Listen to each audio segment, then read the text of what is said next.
In my adolescence, Memorial Day weekend was the official start to laying out season, although I often began working on my base tan in April.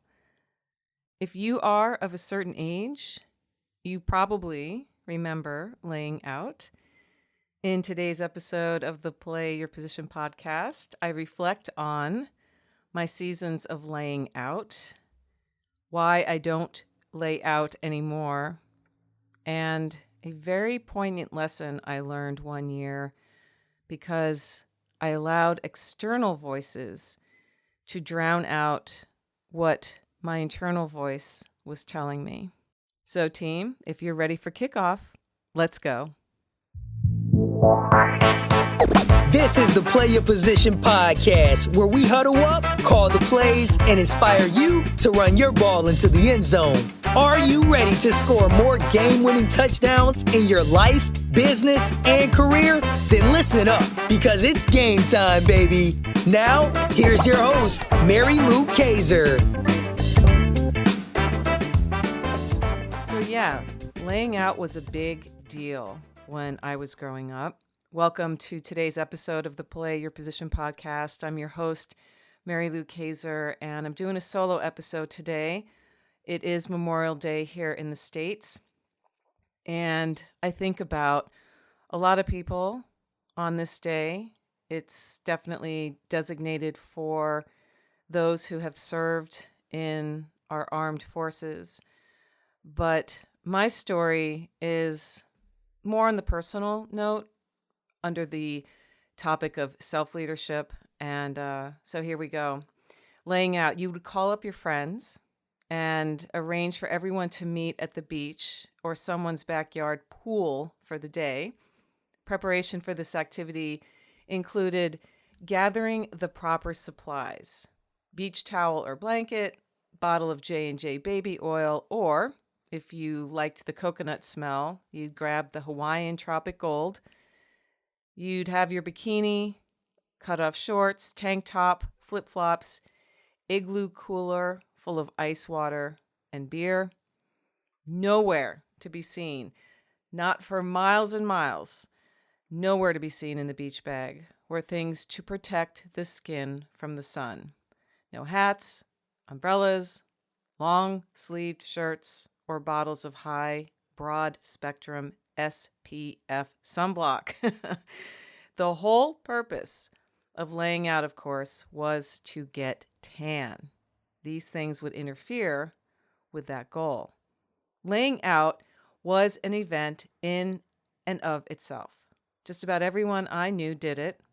It was a reflection of the blatant disrespect we had for the dangers of excessive sun exposure, but you know what? We just didn't know any better. Or we just pretended like we didn't know any better. And it's why so many of us of a certain age are now facing the consequences of slathering ourselves with baby oil and lying in the sun for hours at a time as often as we could. And let me tell you, as often as we could is not an exaggeration. Now, here in the States, we are celebrating Memorial Day. We've been celebrating it all weekend. Today is the official day here in my hometown. There is the annual Memorial Day Parade, which is a huge deal. Traditionally, this is a weekend where, like I was saying earlier, we honor and mourn the U.S. military personnel who died while serving in the United States Armed Forces. My grandfather, my paternal grandfather, served in World War II. He was an Army medic, doctor, stationed in the South Pacific for close to 4 years. So I think about him. But aside from honoring our military brothers and sisters, for millions, it's also a weekend to spend at the beach all day in the sun. Where I live in the Northeast, the weather this weekend could not be more perfect. It's in the high 70s, it's dry, not a cloud in the sky. This is the kind of weather that once lured me to the beach for laying out sessions. It was dangerous weather then for anyone prone to burning. It's even more dangerous now. I have fair skin and hence can quickly turn into a lobster if I'm not careful. I suffered a third-degree sunburn once in my life, and it was enough to make me pay attention to protecting my skin from that point forward. I was 17, a junior in high school, and the Friday before Memorial Day was a traditional day to skip school and go to the beach for me and my friends. Back then, Friday was a school day, unlike today where everybody gets a 4-day weekend. Now, Friday of that year was no exception.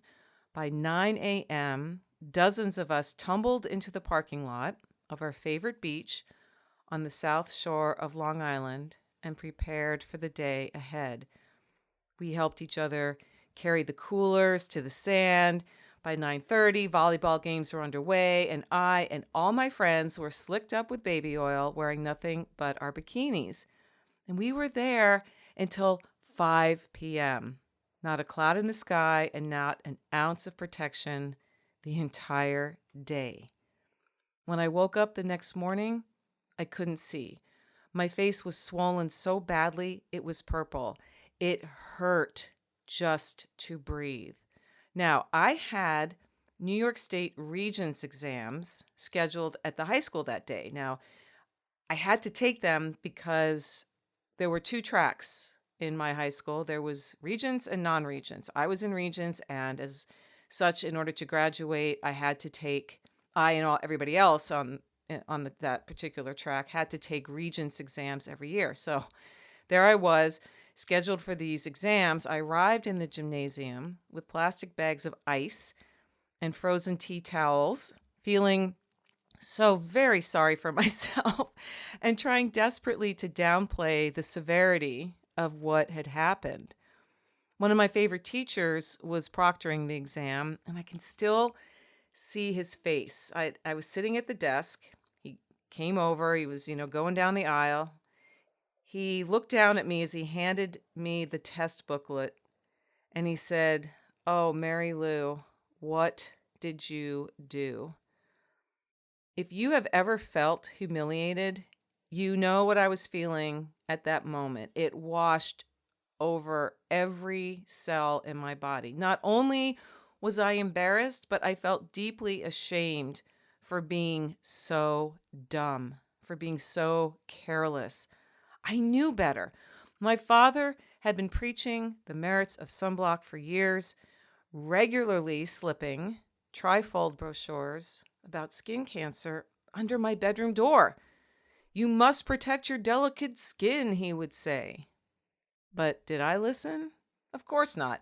Being a teenage girl with teenage girl sensibilities and a deep desire to be deeply tanned, because that was the reigning look for white girls in the 80s, I ignored my father's advice and suffered the consequences accordingly. Back then, I wanted to be like my friends who were either Italian or Jewish and had dark, swarthy skin and could spend the entire day in the sun and not have a hint of red anywhere. My skin doesn't work that way. If I'm not careful, I pay a dear price for excessive time in the sun. And that year, the price of vanity was severe. So every year, over Memorial Day weekend, I think about my grandfather who served in World War II. I think of people who are currently serving our country or who are veterans. And I think of my 17-year-old self and her foolishness about sun exposure. Now, I don't mourn the loss of my ignorance about proper skin care. I recognize now how easy it can be to buy into what others are doing, even if what they are doing isn't right for you. I learned a poignant lesson from my stupidity that day, and I'm grateful I did. Now, I would not recommend getting sunburned or any kind of foolishness as a way of personal growth. But sometimes it is the only path toward true wisdom. And here at PYP, you know that self-leadership is one of our core tenets.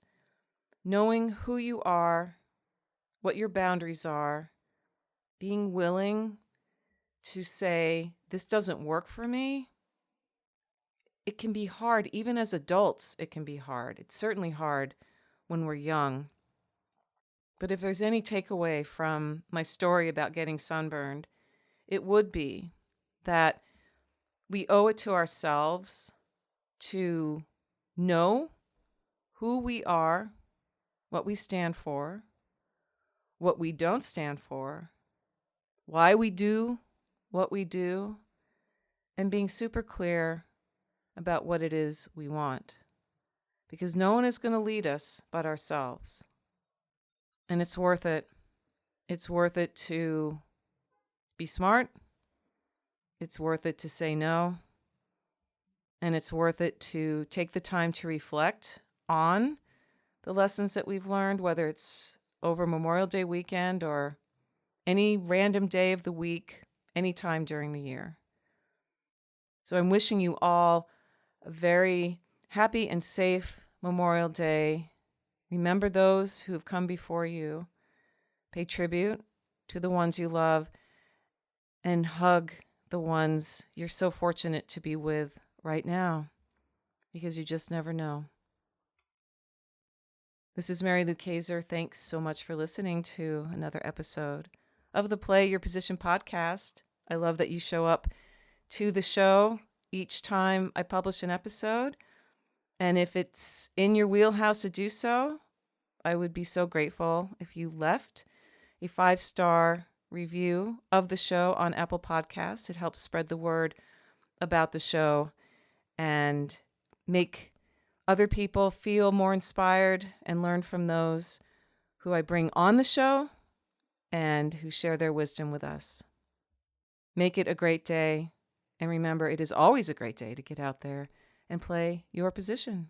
See you next time. Here at the Play Your Position podcast, we believe that the road to self-mastery and a life well lived starts with answering the call to leadership. That's when the fun really begins.